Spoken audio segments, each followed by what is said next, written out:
Now, some people may be wondering that if the body is having a net loss of 4 ATP, then what's the point of Cori's cycle? This is a really good question.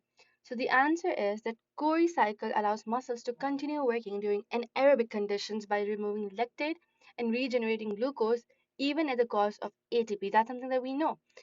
And the thing is that the Cori cycle is an emergency system. So, during intense exercise or hypoxia, oxygen is insufficient.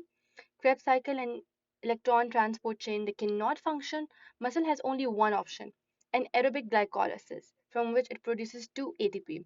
Now, without the Cori cycle, what would have happened was that lactate would accumulate, pH would have fallen, leading to lactic acidosis, muscle contraction would stop quickly. But that's not what we need. We do not want the muscle to stop contracting, especially during anaerobic exercise.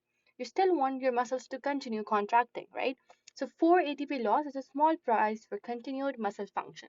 The main goals of the Cori cycle, they're not ATP production. Instead, they are to remove the lactate. This prevents muscle fatigue and acidosis because lactate it eventually causes fatigue and also acidosis. It regenerates NAD positive, which keeps glycolysis running. It maintains blood glucose, especially important for skeletal muscle, brain, and RBCs.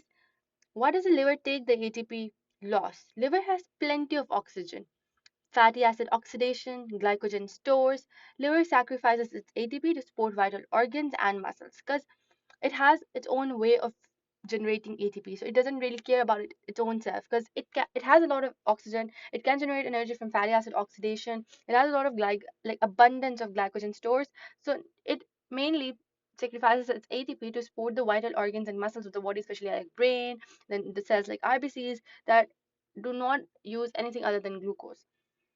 What happens when oxygen becomes available again? Lactate is converted to pyruvate and it enters the Krebs cycle.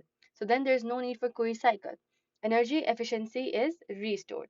So Cori cycle is like a generator, inefficient, but it keeps the system running when the main power is off. So it's basically its main function is not to generate the ATP. It's just to keep the muscles contracting and to keep the body functioning, right? So yeah.